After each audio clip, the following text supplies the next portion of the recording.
Hey, we are back. Mark Miller here. Roy's with me too. Roy, how you doing, buddy? I am doing pretty good, my friend. I'm pretty good. A nice long rest away, and now just back and ready to rock. It's not bad. I just want to point out that since I updated my latest Logitech Brio drivers, I'm getting this kind of, you'll see it here on the stream, I'm getting this kind of weird digital kind of line effect around the edges of me. Not my favorite at all. I like the old drivers better, and I'm not. It's a firmware update. I look jaggedy, says Surly Dev. So I totally agree with that. I look jaggedy. Let's get me smaller here, so at least I don't look so dang jaggedy here. We're gonna do that. Surly Dev is in the house. Surly Dev is in the house. Mr. Announcebot Welcome, says, Surly Dev. Mr. Announcebot says, you better clean up this code. Surly Dev's in the house. Okay. Mr. Announcebot looking out for me. Surly Dev subscribed with Twitch Prime. Thank you, Surly Dev, for the subscription. I appreciate that so much. And, all right, so let's talk about where we've been and where we're going to go. We'll kind of do that, if you guys don't mind. Sounds like a good plan. Start with this because it's been a while since we have been together. Because last week I was speaking at Dev Intersection in Orlando, and that go well? Yeah, it's like I'm always like a little bit. I don't know. I have a certain threshold.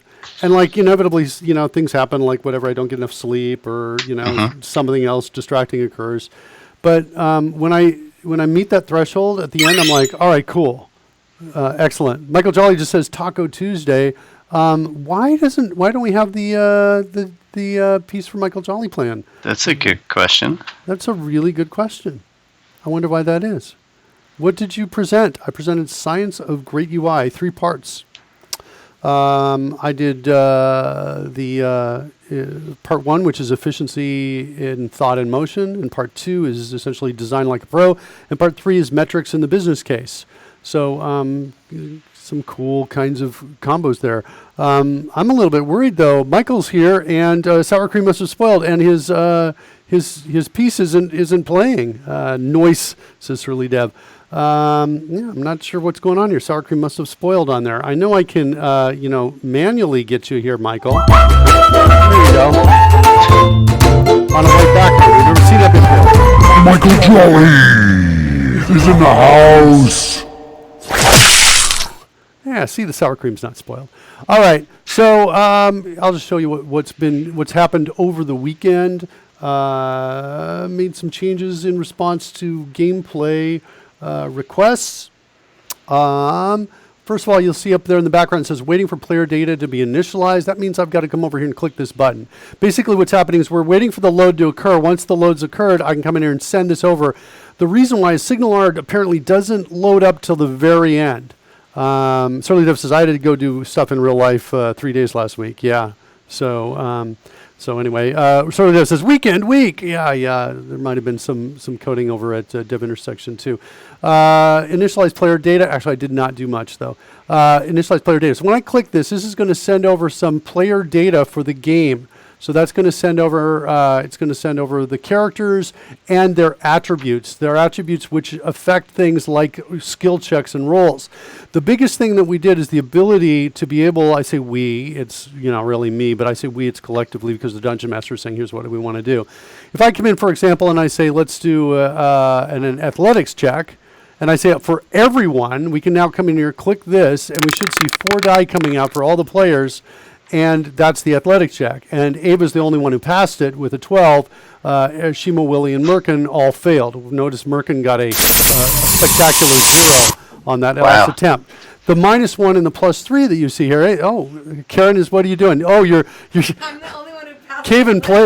Karen plays Ava, and she's doing muscular poses here in front of me, bodybuilder poses. See, I have to imagine that 0 is akin to a critical fail, and you just like trip over your own shoelaces and smack your head off the ground. It's a critical fail, exactly what that is. So we have that ability to do that. So what's going on is when we do an athletic skill check, here we'll do another one. Let's do a perception check. We'll do that field check. We'll take a look at those numbers. As it comes through, you're going to see modifiers. These modifiers, the +3, -1, +3, +1, those all have to do with the attributes of the individual characters, which the ones that are being sent over here represent the ones in the game. The ones that are here are not yet representative of those. So that's kind of one of the things I wanted to work on. But the other thing I wanted to work on first, because I wanted to start off a little bit easy. What? Sex Positive says, no, where are my peacocks at? Something is wrong with my, the tooling here that's selecting these. I'm not sure why that is, Sex Positive, but I can manually bring you in. But before I manually bring you in, I want to get rid of the less than 2 weeks until the wedding. Yeah, I know. Everything's good. Everything is good. The scroll overlay, I think it's this one right here, right? There we go. Okay, just want to turn that off and turn that back on so it refreshes it. Here comes Sex Positive, everybody. Uh-oh.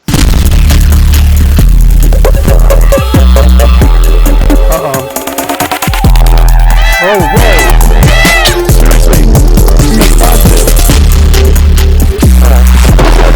That's over with.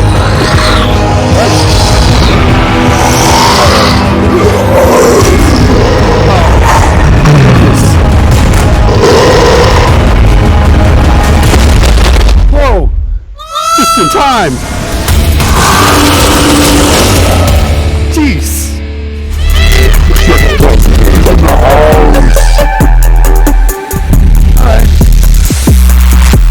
Uh-oh, Michael Jolly says audio's peaking hard.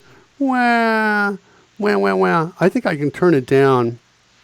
Sorry about that, guys. We have to figure out audio. That was intense. Yeah, it was pretty intense. Sorry about that peaking hard, though. Surely Devil Chokes laughing. Legendary Moose is fantastic. Over is the only way to kill. What's going on here? Uh-oh, this is not good, kids. Did you see that? The peacock shows up at the end, and again, even more. I think we got a problem with the Sex Positive one. Let's get out of here. That was awesome. All right, a little more work I got to do. I think I had some extra imagery at the end there that showed up out of nowhere. I like the way it polishes your head. Yeah, it's kind of like okay. I don't even believe this is a family show, certainly, Deb.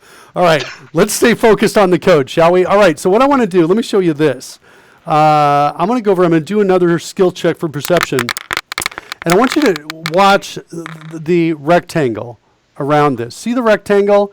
It kind of is growing. It's growing at about the same rate, but the problem is if I have really long text, it's going to grow wider much faster than it's going to grow top to bottom, because each character is kind of adding pixels as it grows. So it kind of, the text goes like this, as opposed to respecting what a rectangle would necessarily do. And if I have all that rectangle lined up around these other pieces, it's going to go more like this.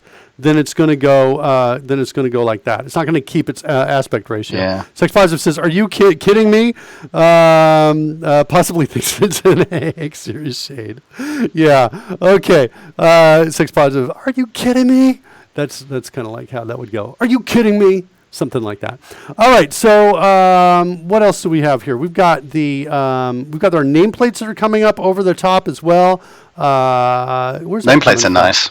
Yeah, that's got to be coming from the Dragon front overlay, I think. I'm going to close that down a second and bring it back up again, just so we get those nameplates. I think the nameplates show up whenever I send the player data across. So that's kind of what's happening there.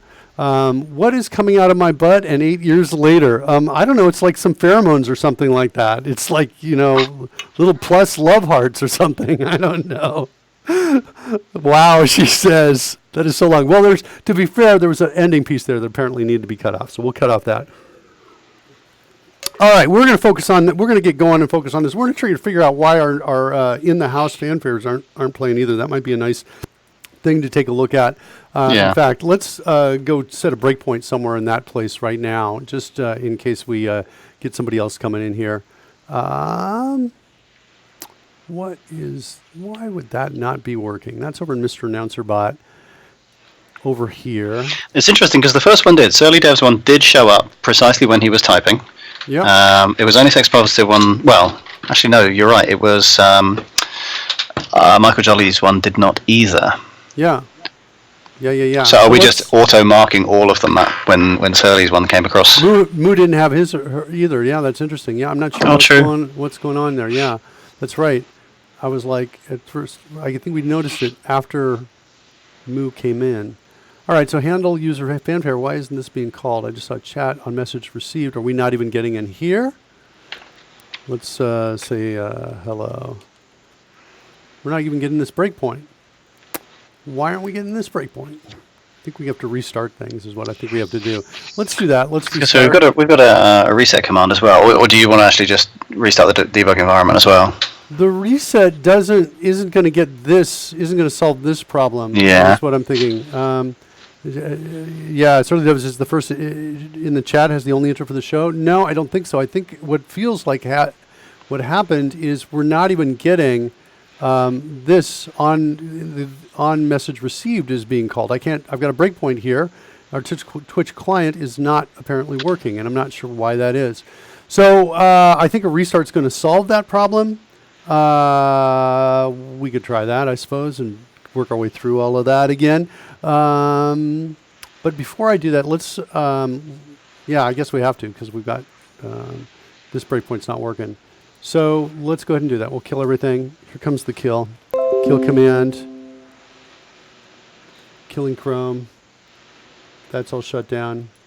Let's do another, we'll do another run here. See what we got. Yeah, turn it on, off again, as they said on the IT crowd. Yeah. We'll see what happens as this time. So let's see. We are starting back up. Now I've not done refresh yet on the but I think if I do this and I do this, that'll get me the refresh. And yeah, it's actually a combination of the chroma key, the thing that does the wobbly lines around me. Okay, here we go. We got a breakpoint now. Okay, so let me just run it. We got the handle user fanfare. Let's run it and see if we die again after this. So Surly Dev says suppressing my intro. Excellent. So we've got that, and then we'll just see what's going on with that. The first thing I want to fix though is I want to fix that background rectangle. I want the background rectangle to expand nicely around the text. I want it to totally snugly fit the text is what I want to do.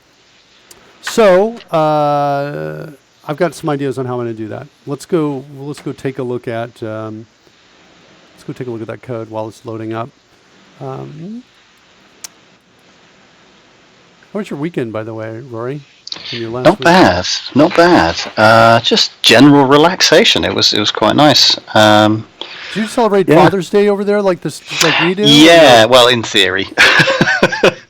I don't think it's so much of a big thing. Just a knob, kind of like, what do they call it? What's the big company that sells the birthday cards and stuff? Hallmark. Yeah, kind of a Hallmark occasion. Yeah, a Hallmark event. Yeah. We went ziplining with the kids. Oh, nice. It was awesome. And for me, I think the most exciting, well, two things. One is they kept giving me the signal to stop, whatever, which is like this. And I'm like, oh, yeah, I'm braking like that. And then I just come slamming in and they have to like stop me.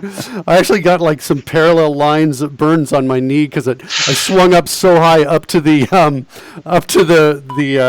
cable. And the cable is the twisted steel around it. So it kind of comes out at those. And so that came across my knee at a particular angle. Totally worth it. No, it was not really any pain at all. And so fun. And then number two, the most exciting thing is when I decided to take off my braking glove and reach into my pocket and grab my phone at like 300 or 400 feet above the ground, so I could get some. What could some possibly shots. go wrong? You could drop the phone, but it was grass on the bottom. I thought there was a chance it would survive, but I was like, it was exciting because you're like, don't drop the phone. Stay in control. There's lots of things going on. Try to get the shot. Get the camera rolling, and so I got some shots from the zip line. So it was nice. Okay, so let's see here. Somewhere in this right here is this background rect. This is this thing. It's an animated rectangle. And in order to make this work, we need to, I think, give it to the other pieces that we are creating. These other things. If we go into show player role and we go in here, we're going to create a text effect in here. And what I think I want to do is I want to pass it back out. I want to come in here and I want to say, hey, let's return the text effect, which means this is going to be of type text effect. Yep. Right here. And now we go back to show player role, which is right up here. Now what I want to do is I want to say text effect. Effect is equal to that, and then I want to come down here and I want to say effect dot bounding rect is equal to our background rect. Yep. Okay. So, and then what I want to do is I want to declare that. And yeah, I think we're okay. How's Rory's audio, by the way? I bet he sounds low. Is what he does. This is not. Whoops! I wanted to do declare. Testing. How is the audio?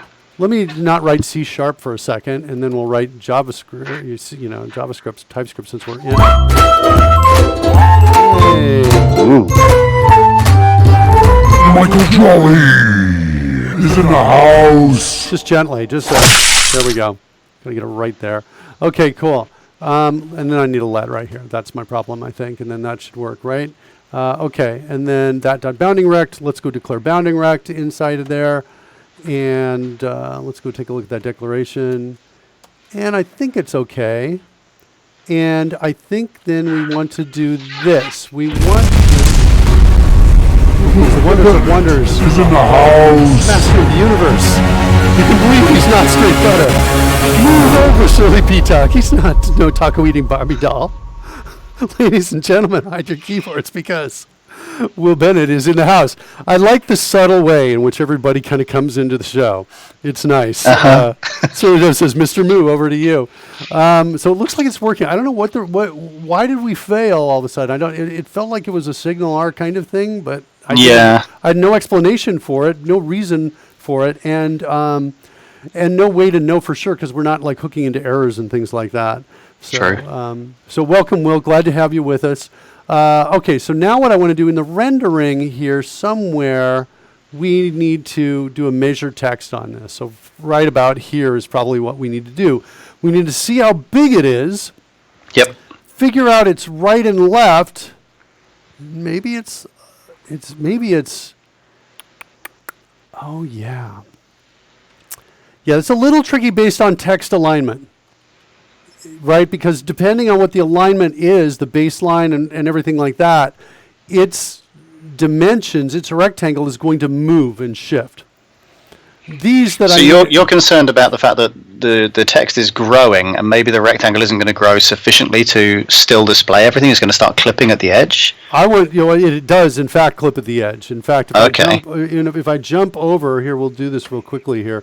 If I send the player data over, that's going to also give me the names across the bottom here for a moment till I shut that down. But if I send the data over and then I say, let's do a skill check with a label that's really big, which I think is animal handling is the longest label. And I say for everyone and say go. I think what will happen is you'll see the rectangle. Watch what happens to animal handling check. Look at how close it looks. It's far away now. Yeah. I want it to have a nice border all the way around. And I don't like this down here either. Watch, it's going to come over the edge right there. See that? So right now we're not scaling the rectangle, and that's what you like to do to make sure that it continues going at the same rate. We are scaling it, but we're scaling it in this kind of, really crude, gross way, where we're saying, here's your rate of increase for both your height and your width. But what's really happening is the width is scaling at a different rate than the height. And so we want to fix all of those. And the way I want to do it is in the rendering, I want to figure out how wide we are, and then pass that to the rectangle, figure out where our left, right, top, and pieces are. And I want to then fix those. So I want something code that looks like this. So if this dot, background rect, bounding rect. So if I've got a bounding rect, then I need to go communicate with it. And so it's going to be something along the lines of, I think it's context.measure text is one of the pieces I need. Like this dot text. Like that. And it's going to give me, I think it just is going to give me the width. Like that. So we'll come in here. Let's cut that to clipboard. I'm going to say ln to create a new variable called width. Like that. Set that equal to this. That was super weird. Mark the time. I want to look at that. I think I just did it. I got all these tabs here that I don't think were there. They might have been there, actually. They might have been there because I had some indenting. But just look at the time. I want to look at this. Just send me the time and tell me to look at it. So we got that. We've got another ln down here for the height. And I think we can say the height is equal to the font size. Font size times the scale. So let's do this. Let's take this and declare a local for that. See if this works. Declare local did not work there. I've noticed problems with declare local in situations like this. Write that. Yep. Give me this point too, please. So no problem. Come down here, and we're going to say scaled font size, like that. Set that equal to this. Pop that in there. Use selection increase right here, and to get that. And then we're going to come down here, and it's equal to scaled font size. Pretty sure that's it for the height. I think that's the height. So whatever that is. So then we now have to figure out how to get the left and the top. So we're going to say, I'm just going to declare these right here. I'm hearing background noises over there as well. Hold on one second. I'm going to mute my mic a second. I'm going to do a shout out to get people to shut my door.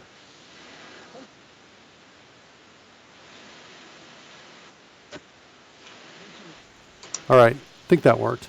All right. Door's closed. She's like, oh, geez, he's got to have it quiet. I'm just like, yes, please. That would be nice. Okay. All right, so we've got left and top. We need to figure out where those are on this. Silly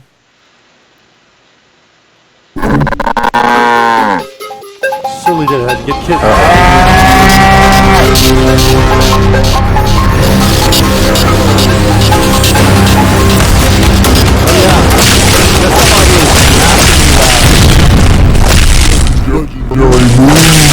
He's in the house. So interesting. That's super interesting. So sorry about that. That was loud, I bet, wasn't that, guys? Was that? It was fairly loud for me. I'm not sure over the stream. Yeah, I'm like trying to adjust my desktop audio in OBS, and it's having no impact on it because it's being sent directly over from here, and I have no volume control. Do I have volume control here? Oh wait, I do. Okay, so let's do this. C# is raiding with a party of 81, all of whom have apparently been instructed to give us the same welcome message. Welcome, everybody. Nice, thank you. Welcome, everyone. I'm glad you're here. Roy, you want to tell people what we're doing? What we're working on right now? So what we're doing is we're doing with our little Dungeon Master application, I guess you could say, and more specifically with the results when we roll a series of dice for multiple people at the same time. What we have here is a visual effect wherein the text is growing, slightly easing if you like, but unfortunately if we leave it long enough, it will exceed the size of the box it is within. You can just see things creeping over the edge there. And so what we're going to try and do is to keep the box, keep everything within the box by having the box expand as well, I believe. Yep, that is exactly what we're going to do. I just adjusted the volume on Legendary Moo. Let's see if that works for everyone out there. See if and we'll do that. So this is Legendary Moo's fanfare entrance.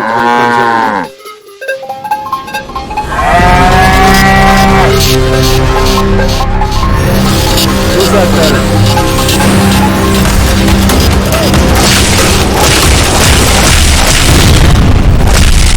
Legendary Moo is in the house. Could go down about 12 decibels. So Electric Havoc says. Electric Havoc, Moist Booty Boy says still pretty loud. Okay, let's, we'll figure that out. That is really, like, why is that? That was definitely lower for me. I could, for example, hear you above that ever so slightly, which is not possible before. But I'm not sure it's the same audio that I'm hearing across Yeah, Skype. I know. I'm kind of in the same situation here because I'm looking at this right here. This is also I've got like this. I can drop down a little Wow. bit.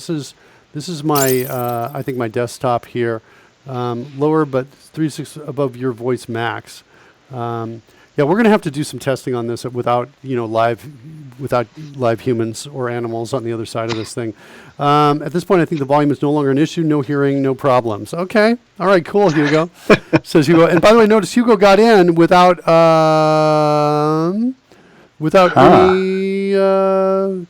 any fanfare. That's true. I wonder if he Sneakies. snuck in. Sorry, but here. Hugo is in the house.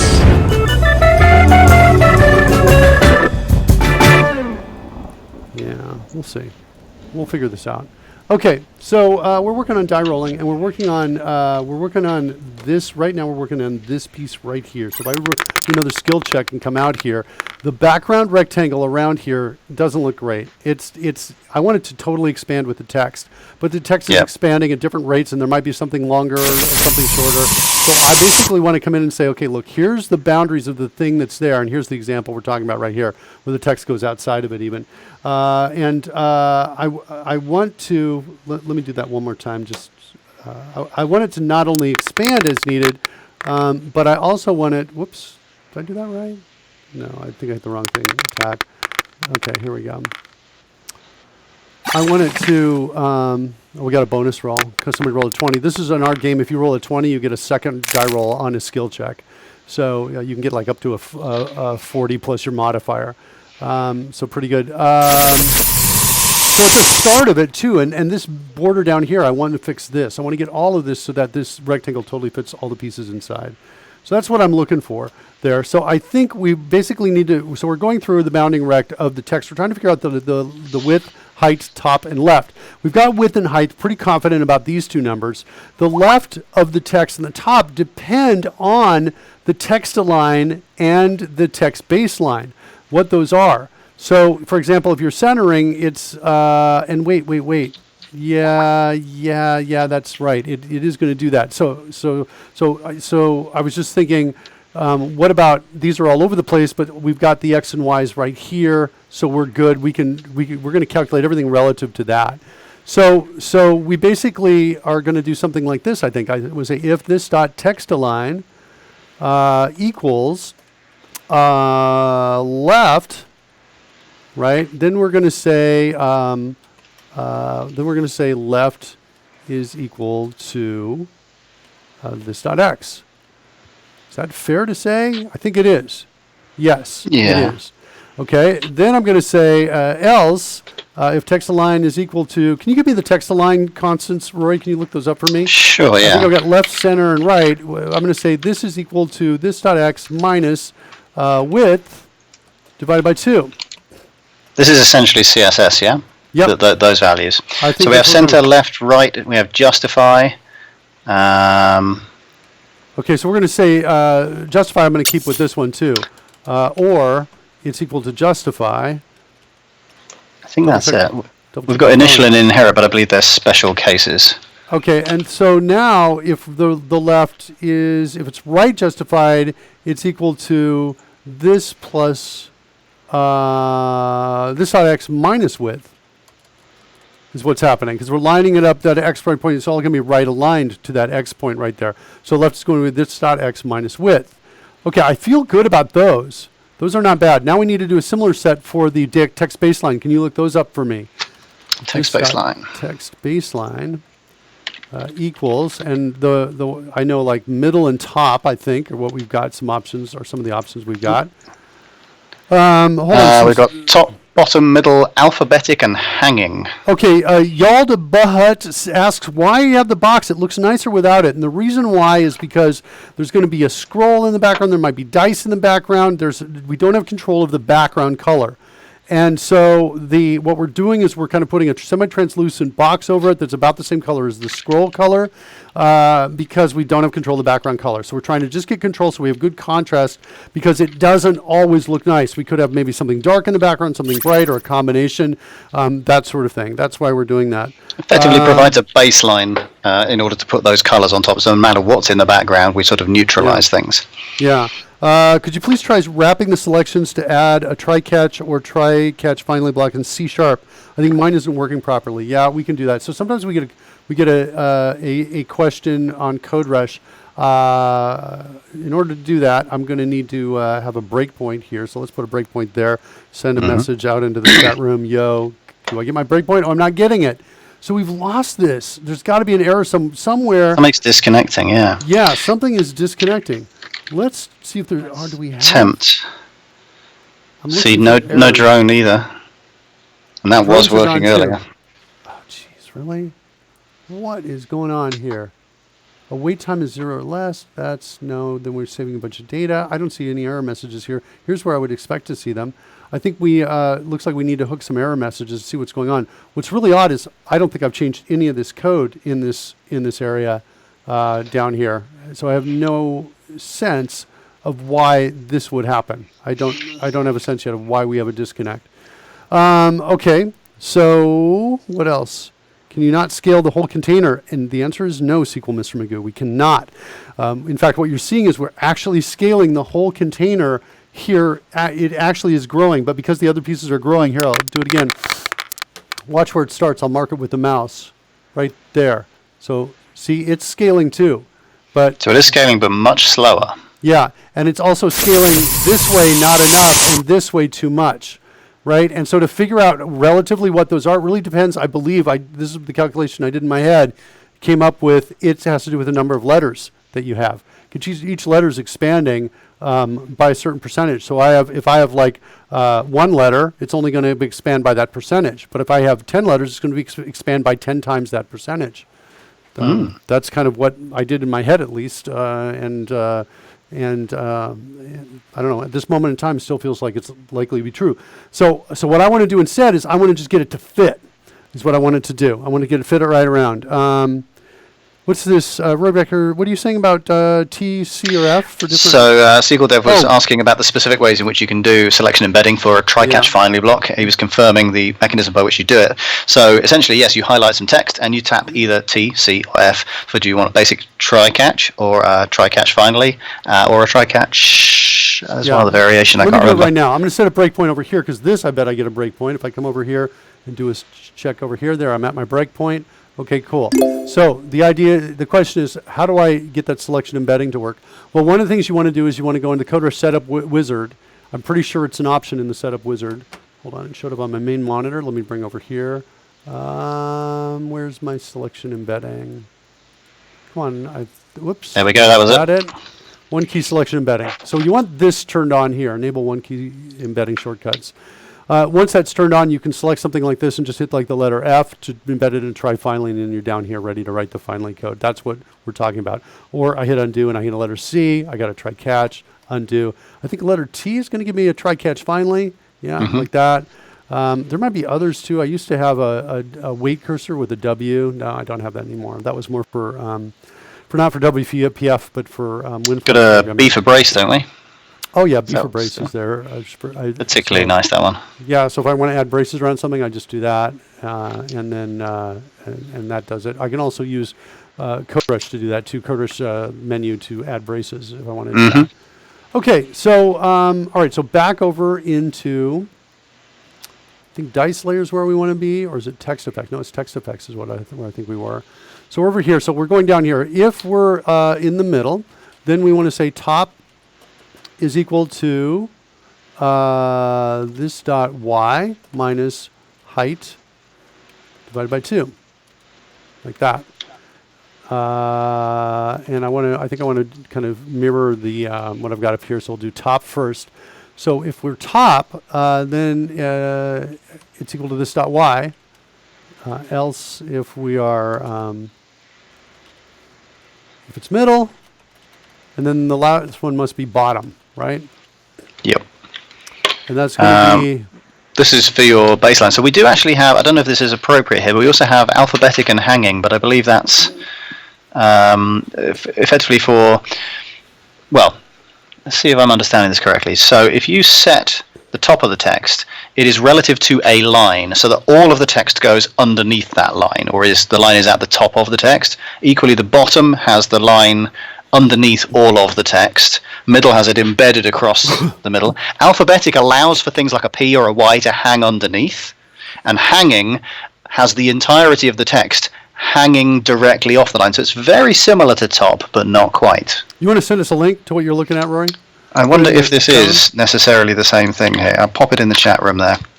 This was text baseline. In fairness, this is HTML Canvas text baseline property, so I believe that's correct. Oh, so your question is this, oh, look at this. Can grab it now? What? What? Come on. I cannot grab the window. That is like the craziest thing. Let's see, maybe I can do this with the window keys. The window keys are not moving it either.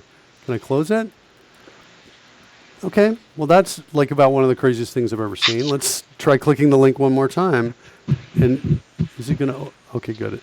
It opens it up over here instead. Yeah, that's what I'm looking at. I see the picture. I can confirm that the, let's do this. There we go. This The is values crazy. are what you're expecting. This is going to annoy the heck out of me. This thing's going to be up here. Yeah, that's what I'm expecting right there. The top, bottom, middle are the ones I'm using. Hanging and alphabetic, I'm not using those, so I'm okay not having anything for those. Okay, So fair enough. what's happening is we set these, and then they're actually assigned right here to context. So they're the context. They're, in fact, the context pieces. So now what I want to do is in bounding rect, I want to add a function that's going to say fit to, I think. And I'm going to pass in left, top, width, and height, I think. Just make sure it fits is, I think, kind of what I'm saying here on the bounding rect. I want to make sure it fits in it. And so we're going to set those. Let's go do that. Fit to rect, maybe. Let's do that. Sorry, this says, thanks. My T key is not wrapping as expected, but I found a bug with the setup wizard. I'll email you unless there's a bug reporting page. Roy, you want to give them the bug? I believe you can literally go to devexpress.com/sc for support center. But I will double check that. I think you can come in here, report an issue, right here. Look at this, Surly Dev. Faster. So CodeRushed support, report an issue. Go there, and then that should work for you. That expands there. Yeah, it's coming up over here for me, like that. So that's kind of what we're going to get right there. So you can report that issue there, and that's the way to do it. And I think it's going to also know your, it'll know your version number. I think that's passed out to it. I think I'm not sure if it is or not. Drones are cool, right? They are, but we don't have drones running right now. Yeah, just double checking, but I don't think we do. It's as you say, that SignalR has basically just disconnected and has decided not to play with us today. Yeah, I don't understand it. So here we go. Fit to rect right now is what we've got. And now what we're going to do is we're going to say if left, and I think we need some sort of margin here. So let's create a property called margin here. So let's call this margin, and let's initialize it to say 5, like that. Okay, and so we're going to say down here, if left minus this dot margin is less than this dot x, then we're going to say this dot x is equal to that, like that. I think that's what the code looks like. And then down here, we're going to come down here and say, well, if top minus margin is less than this dot y, then it's going to be top minus y is going to equal that right there. I feel like I should use CodeRushed to make this easier for me here. Let's do the next one. If this dot x plus this dot width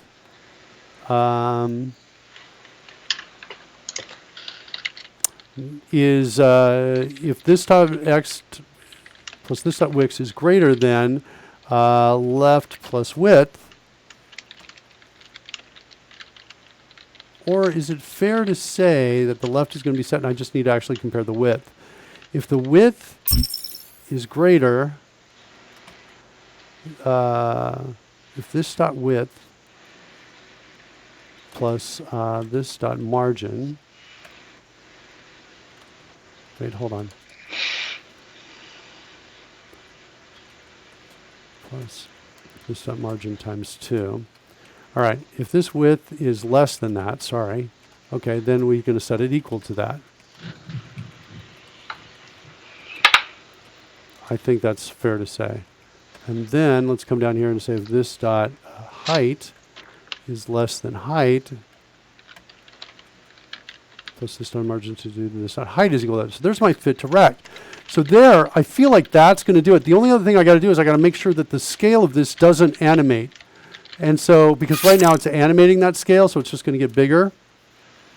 Mm-hmm. So I need to go find the add background rect. I think that's where I want to be. Go find that. Here we go. What is my scaling? Animations.add rectangle. Am I really doing it here? I'm doing it here. So we're going to say, target scale is equal to 1, like that. Okay. So that's what we're going to do. So there won't be any animation in that. Now let's see what we can do. Let's try to run that. Refresh over here. And when that comes back, we will refresh the player data, and then we'll send that out and see if that animates like we're hoping it will. And if it does, I'll be happy, and then we can go look at the drone problem, see if we can figure that out. Yeah. I'm like, you know. Is there any possible? I'm not sure how we've got our stuff hooked up here. We've obviously got Signal R, and we got it from NuGet.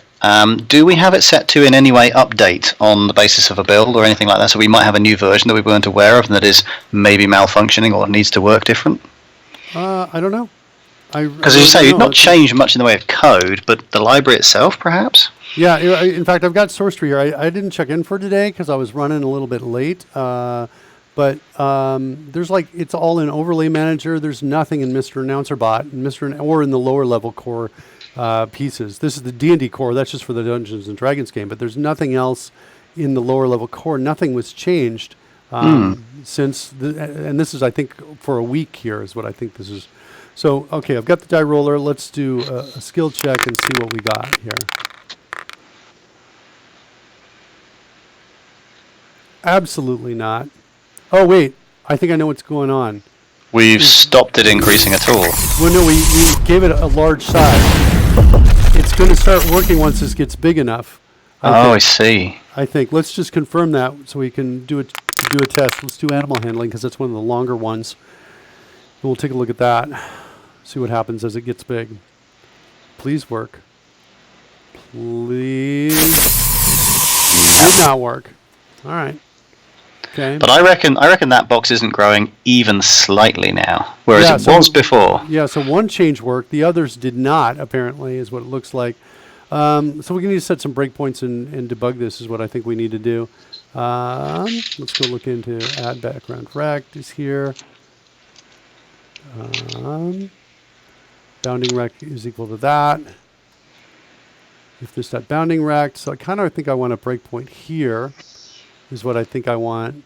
And I think I also want the other, I actually do want to make one more change to this. I want to, where is it? Add rectangle with height, add background rect. I want to make this thing small is what I want to do. So I want to come in here and I want to say it's 50. And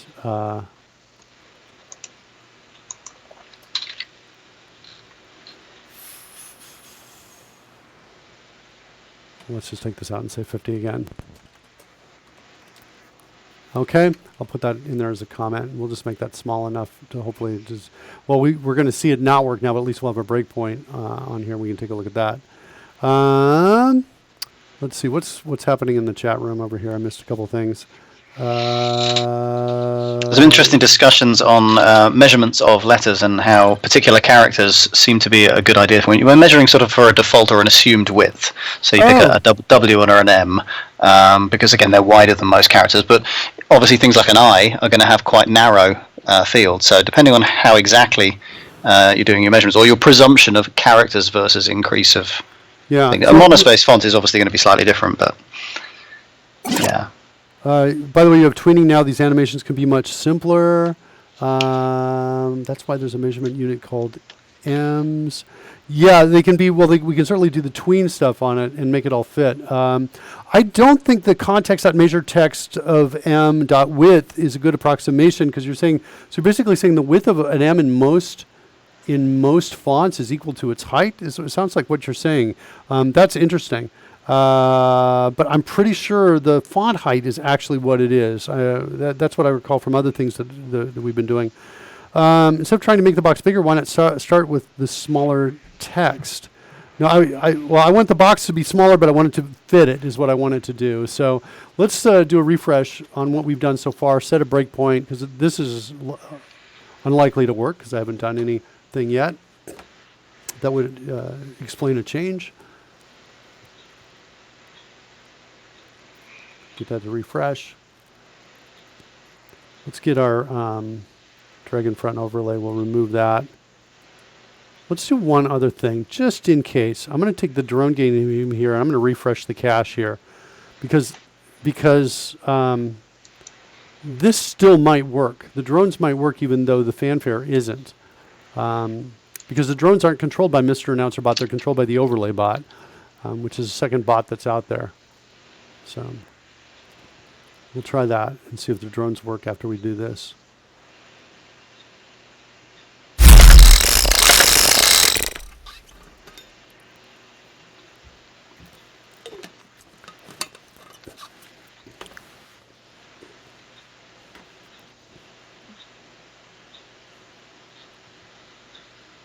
I was really hoping this was just going to work without any debugging on this, Rory.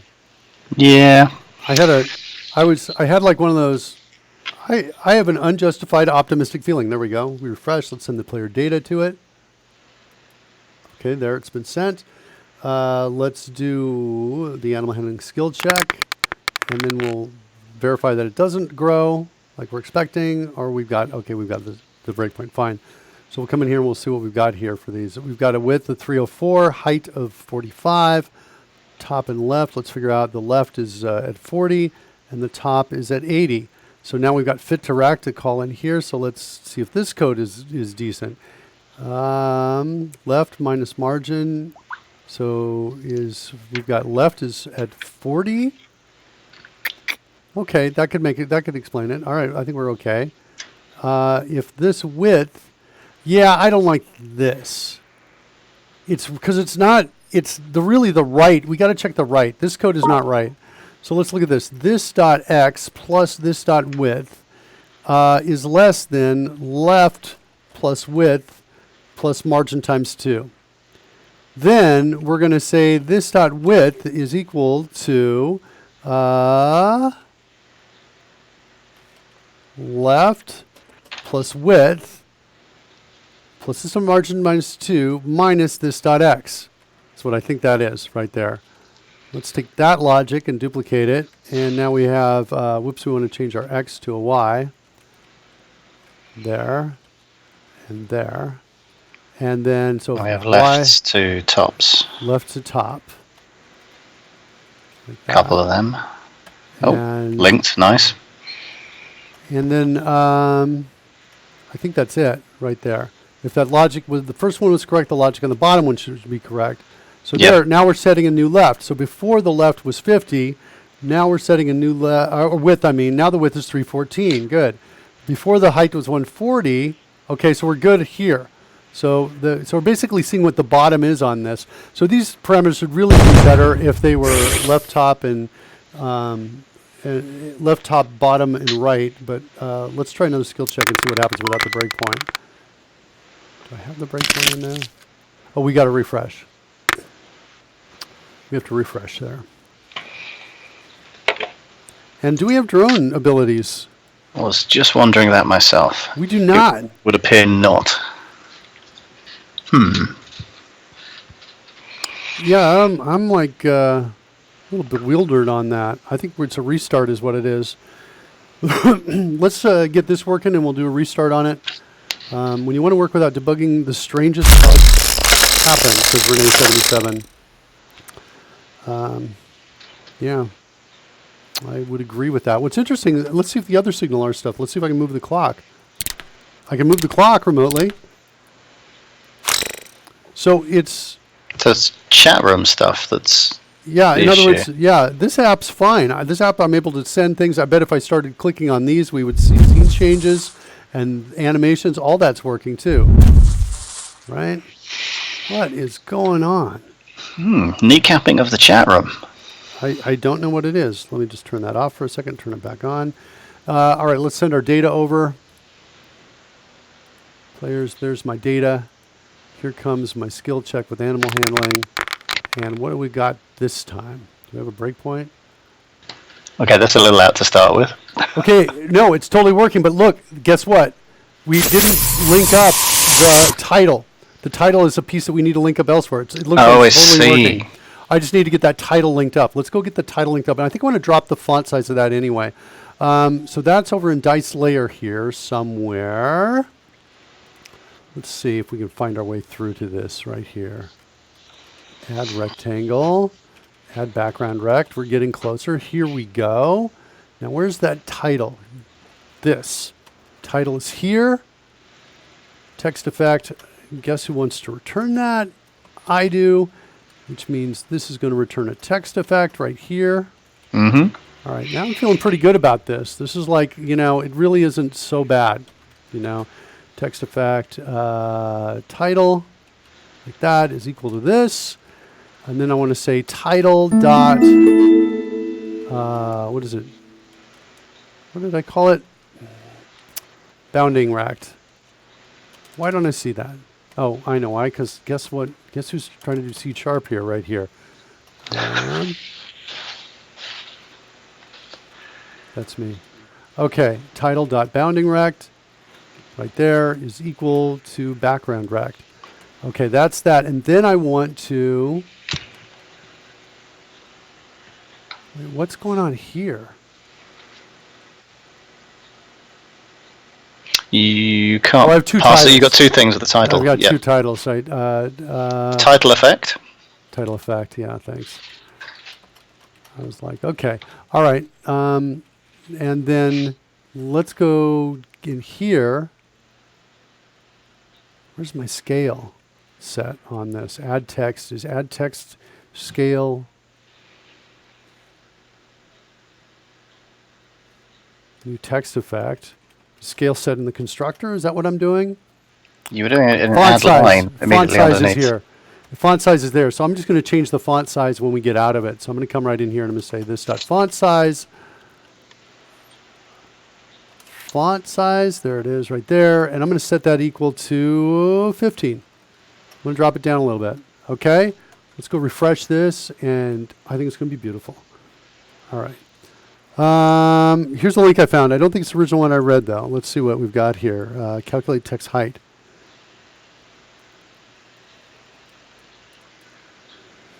With the height of the text. Height. Oh, what? No. This doesn't make any sense. This second one doesn't make any sense to me. That's weird. I imagine that's because they're trying to say that a capital M is one of the taller letters, but also that it's a particularly square character. But I don't think that applies in every situation. A different font would maybe make it a little elongated in either direction. Why not just 24px? I think that's the height of it. That's it right there. You know it. So let's see what we're going on here. So matching height property. Yeah. Instead you use this very reliable and widely used hack to figure it out. At least they can admit it's a hack. This perfectly matches the pixel height of text for most fonts. Okay. You also need to define the text baseline, which tells the context where the text okay.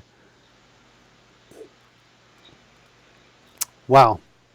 Yeah, I'm like slightly stunned by that, but and I need more research, and I'm still going to be just grabbing that 24 is kind of what that's my reaction so far. But thanks for that link. We'll totally appreciate that. Okay, here we go. Just sent the player data over. Let's do the skill check again. Now we should see a smaller title. We've got an extra roll because of the 20. So we'll get one more roll out there, and then we'll see the summary. That's nice. Nice. Now, yeah. Let's see if we can do, are we going to be can we do an elastic growth on this or not is kind of the question. Can we do that on the text? If we can elastically grow the text out, I think we can. So let's see if we can here. So let's say title effect. It's, isn't there an elastic option in here? Elastic in. What's going on with that? Let's go drill into that. Let me take a look at that. It's just a Boolean. Can I just set that equal to true? Like that. And then do the same down here for these, not for the line. The line, I don't have anything on. The line's a little weird. That's not going to do it on. But let's see if we can do it on these. Effect dot elastic in is true. Do I have it on the line or not? Let's see if I do. Maybe I do. Dot. Let's see if I do. Holy cow, I do, because it's a scalable animation. The line could maybe come in as well. This could be super cool if this all was that simple. Let's see if we got it. That'll be cool because they'll come in like shunk, like that. Yeah. All right.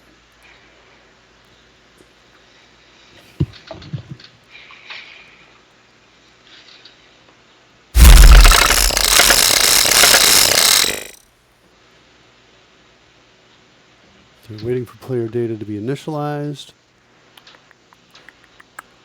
Still waiting for the load to finish.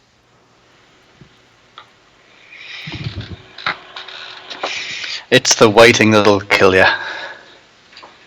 So Hugo says M is typically the widest. Height actually varies depending on baseline with ascenders and descenders. Yeah, super interesting. Hugo Dahl says, what's the chime? Time to put on a kettle for tea with the queen? There was an audible thing back around that time. I was thinking that was just me until I saw Hugo's comment. I was like, yeah. What is that? All right, so there we go. The sound in the background is Roy Becker CodeRushed pulling Z's. Okay. Yeah. Here comes the skill check. Let's see what that report looks like at the end. There we go. And then it backs up a little bit. Oh, but the thing doesn't shrink. Right, so we've elasticated the text, but not the box. Yeah, well, the box kind of elasticates in, but it doesn't elasticate out. I'm not sure I like that better than the other one. I think I kind of like the other one better, but and I like the elastic effects for the bigger things that are coming in here.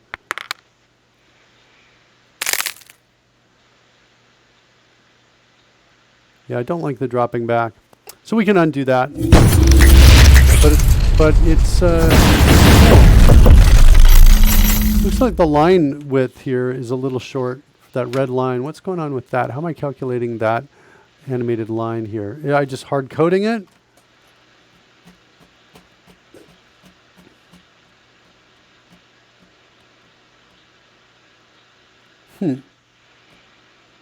Was that based upon the original size of the box that was starting?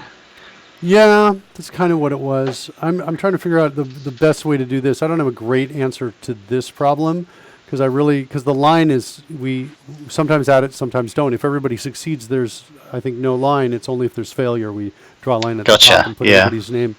So I can hook it up to all the names below, but then the name on top might be longer and it won't quite fit. Retroactively doing it means I got to maintain a list of all the names as we're going through. I'm not really sure if I want to do that. And their text effects, I want to give this some thought because I don't have a great way to. You could just keep it scaled to whatever the width of the box was with X sort of margin missed off of each end. Yeah, I could do that too. You see that kind of stuff on menus. Yeah, separating so I'm going to courses. take out my elastic ins here and here and here. I like just the slow growth better. I think that's better. I just increased that to 350. I'll do a refresh out here on that. And I think we're going to get our minds ready to going in and figuring out why are we losing the drones on here. And I think what we're going to have to do is figure out, maybe there's hook into some error reporting in here that we're maybe not hooking into. There might be an exception somewhere that we are ignoring and that we need to listen to.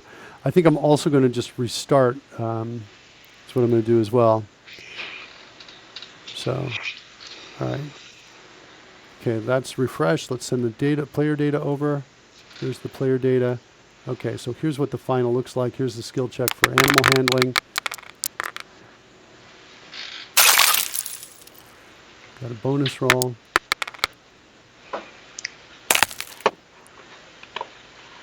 I think that's pretty good. And the line length is good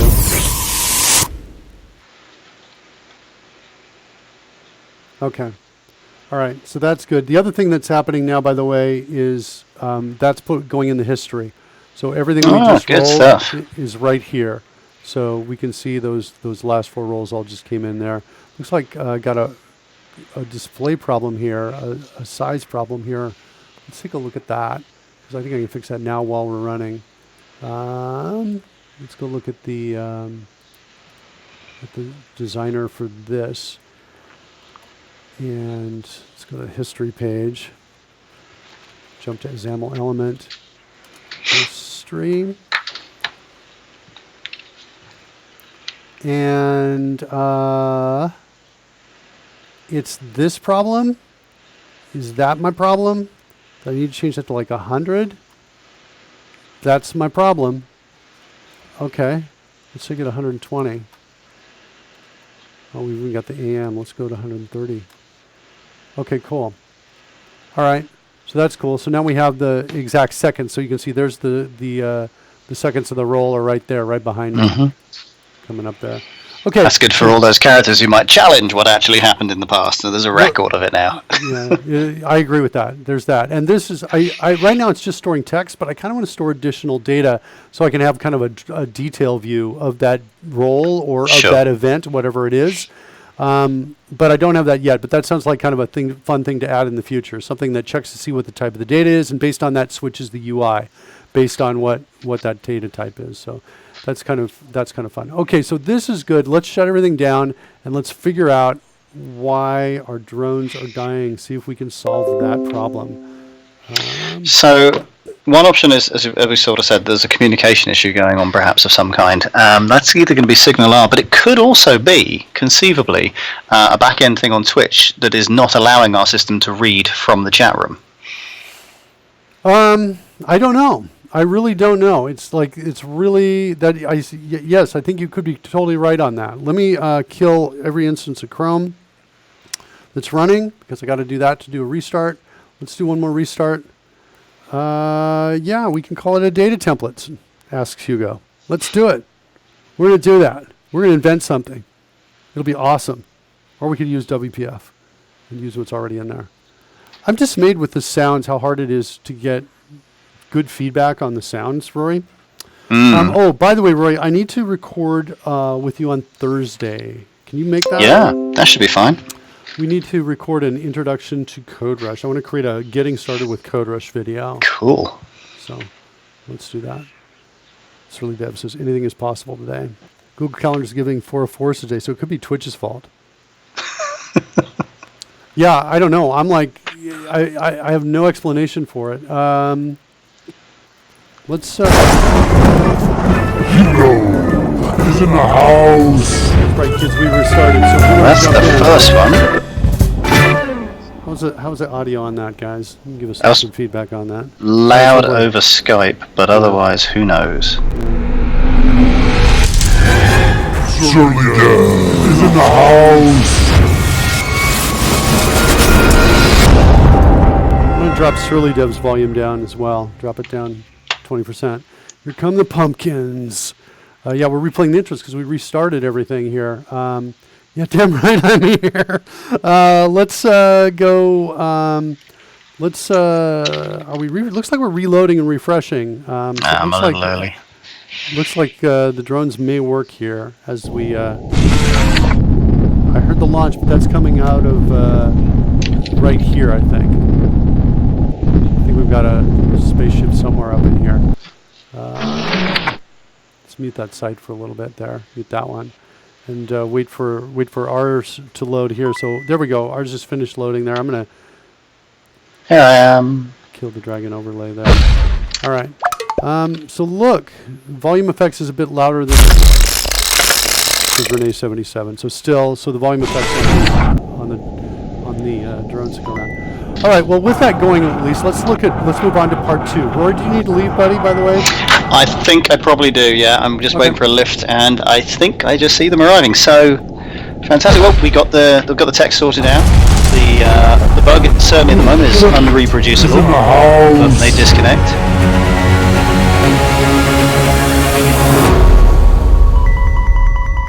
You're hearing the sound effects, right, Rory? I am hearing all the sound effects. They're awesome. I really like them. We figured that out. Oh my God, this is so. It's like I just want to do something that I want to describe as simple, but to do it is hard.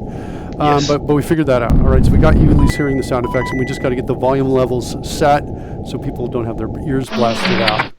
I think part of it too is I am kind of the. I set the tone for that, so whatever my volume's at, people are, and I'm looking at and I'm like just barely in the red as I talk. So my volume is like nicely set, but I am seeing desktop audio totally redline, and I don't get that. I wonder if it has something to do with this new software that I'm using here. I think it might have something to do with this. Let me drop this down a bit. So here, I don't know exactly if this follows in, but I'd be interested to hear from the chat room whether their experience is the same. Whenever any of the audio comes over, you are very difficult to hear. If you're trying to talk at the same time, you're almost unhearable. Inaudible, I should say. So is that the same for the chat room? Do you guys have that experience, or is that just me over Skype? Yeah. The other problem with this is that, audio is very foobarred today. I think we have one of the things that makes this really challenging is we don't have individual mixing controls here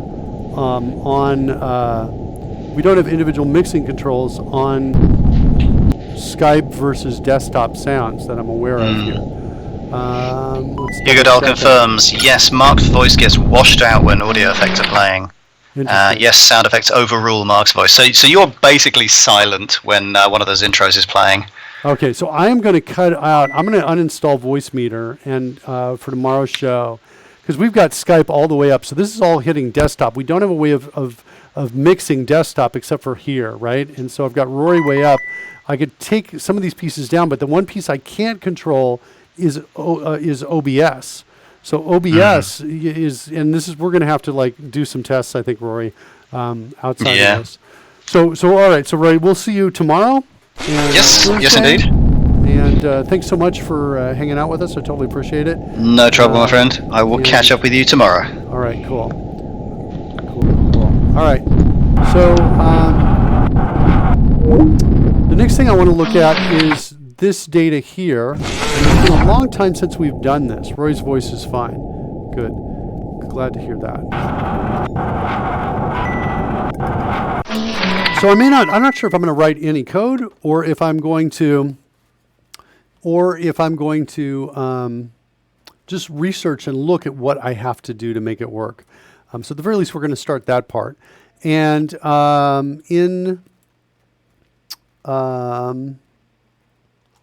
here, this is where I wanted to look at right here. This.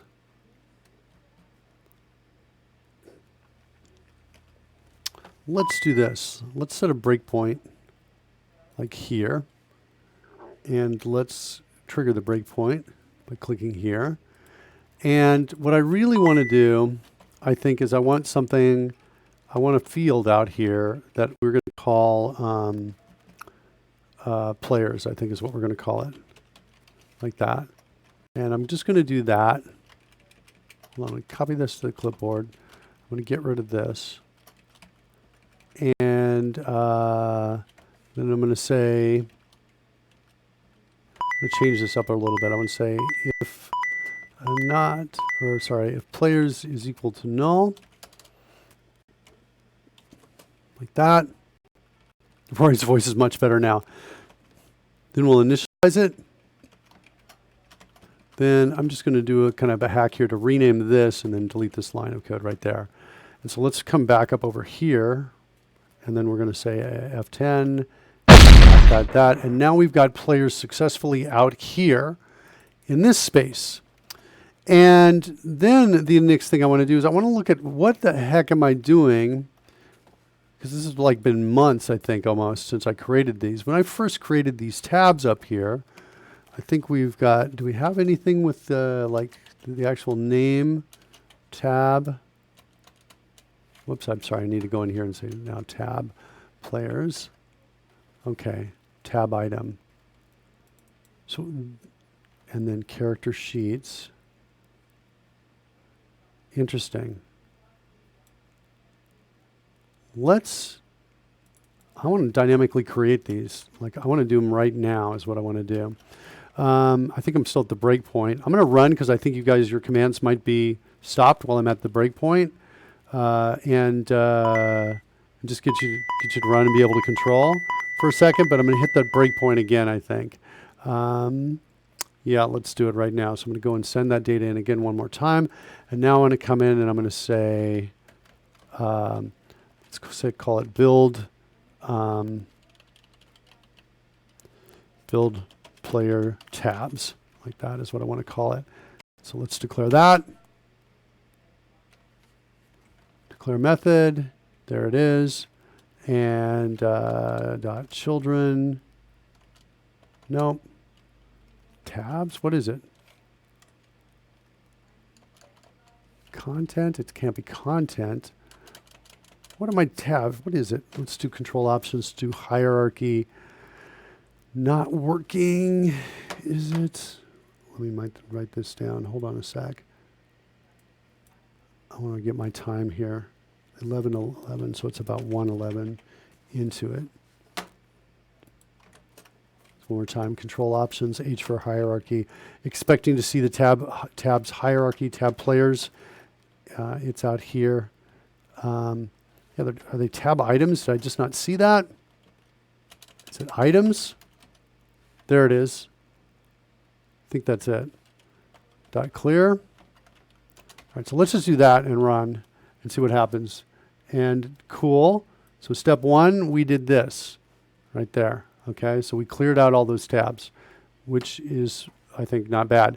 Now we're going to build them back up again. So another breakpoint and trigger the breakpoint out here. And then we want to say, we want to basically go through each of the players.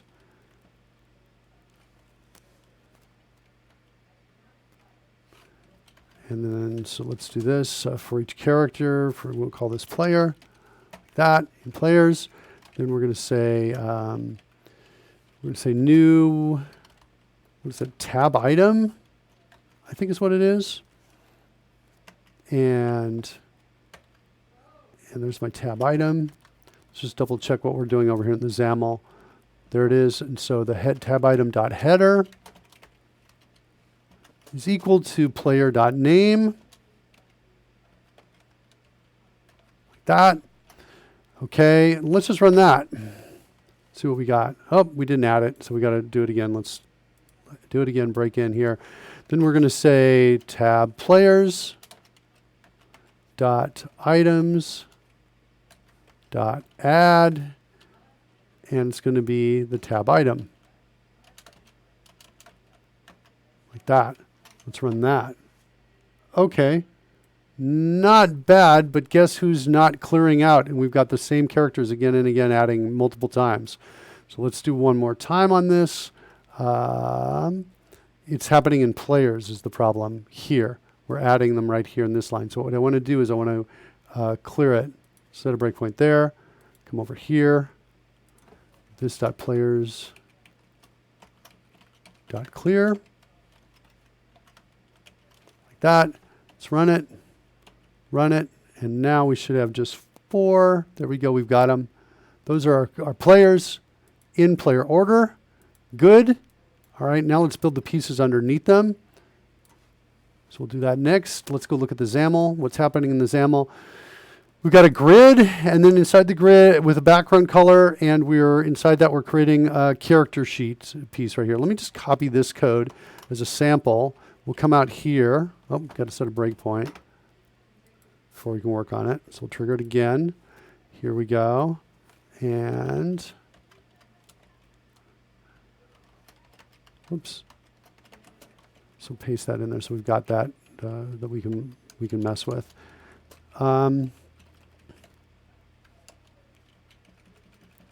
Okay.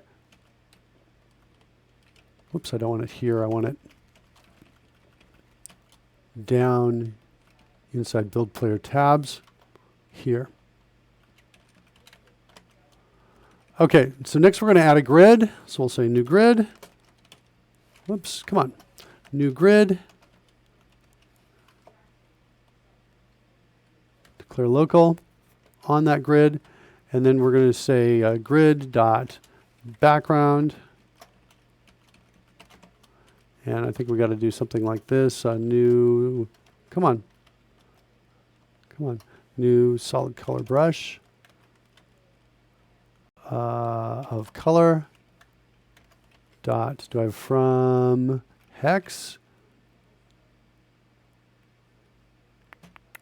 I thought that we had a from hex in here. What's SC? RGB now? I don't think that's it.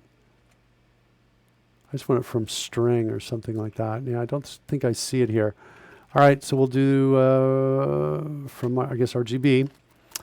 And what are we doing here?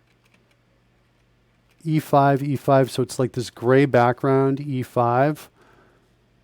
So what is that? Scientific. No, not scientific, I want programmer. Hex. E5. It is 229. Okay, so it's 229 across the board. All right, so there's our grid background, and then we're going to say tab item dot, is it a content, is equal to grid, like that. And let's, is that enough? Are we going to see anything different? Let's run it and see what happens. What's my edit problem? Oh, thank you, compiler. Now run it. Clear, run, and nothing is showing up differently. So it needs some sort of size to it. So let's do it again. We'll set the breakpoint again. We'll come in here. Wasn't read 256? What? Are you kidding me? 255?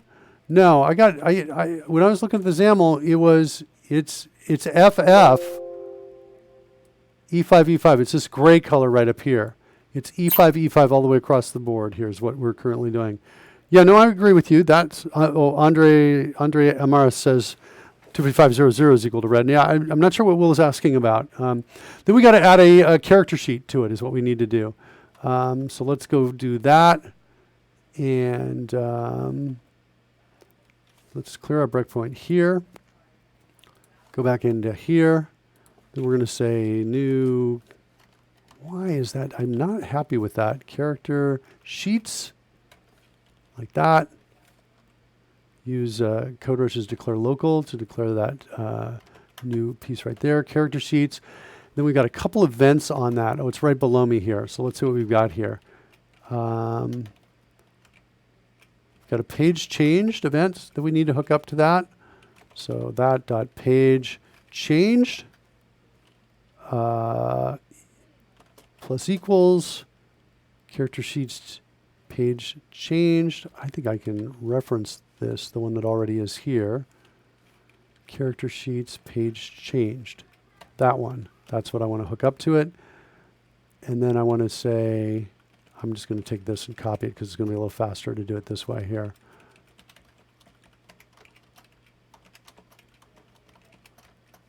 Plus equals that. So we've got those two pieces done. The only thing I'm not is the name. Let's see if I'm actually using this name anywhere in this code. That's it. Okay. All right, so cool. So that does this. All right, so now let's run it and see what happens. Oh, wait, did I forget to add it to the grid? I forgot to add it to the grid. Grid dot content. No, what is it? Children? Children, of course. Dot add the character sheets. Okay, and then run. What do I got? Nice. Okay, hold on, let me show you. So we now have this. Now nothing is filled out yet, but we have those pieces there. Let's see if there's anything else going on with that code. I want to just double check all the code in the XAML. Interesting. So let's see what's going on with the page changed event. I want to look at the page change event, make sure that code is still being fired, because I was hoping to see some changes over here. That's the one I'm looking for right there. Okay, so let's change the page. And I'm not getting out here. So that's super interesting. Character sheets page changed. I'm clicking this button and I'm not getting there. Why is that the case? Let's try one more time. Let's reinitialize the data. Let's run it one more time. Let's change it. Yeah, I am clicking and changing pages and not getting that breakpoint.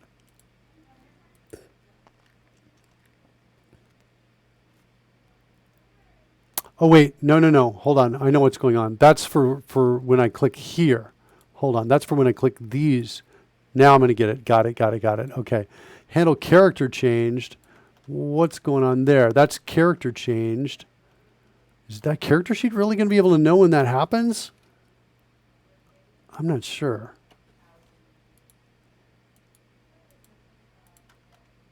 Oh, no, wait, I know what character changed. That's when the character data changes. So hold on. If we set a breakpoint here and I come in and I make a change to the data, like for example here, take this 10 and make it an 11, or even a 1 actually was enough, then I'm at that breakpoint. So good.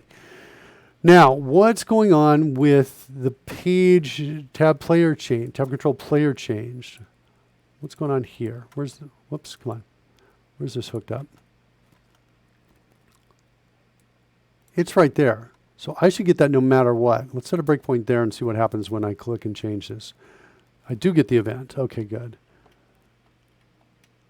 What's my player ID? Player ID is 1. Okay, let's see. Yep, that's a 1. Let's do it again. We should get a player ID of 2 this time. We got a 2. Okay, good. So that's working. We're not seeing on the connecting side the scrolls actually load up, but it's not bad.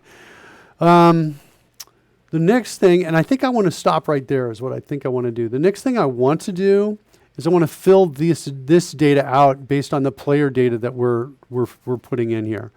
That's, I think, the next thing that I want to do so that this data matches that data, including hit points. And then the last thing I want to do is sync up the hit points as well. So I want to do those. Those are the things that I want to do. And with that, I think let's go find a place to send all of you excellent, kind folks out to. Let's see who I know who's streaming live right now. I got no one that I know that I'm following is streaming live.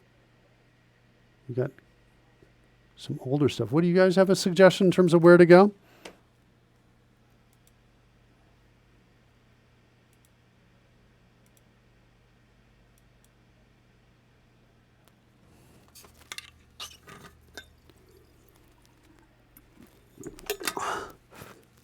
Not many people are on right now, says Hugo. No devs debbing. Yeah, I'm not seeing any devs debbing at all. So, which makes me a little bit sad.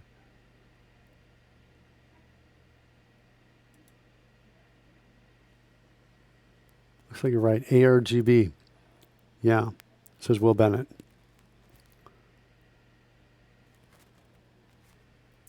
Rate Roy so we can stream his Uber ride. That would be awesome.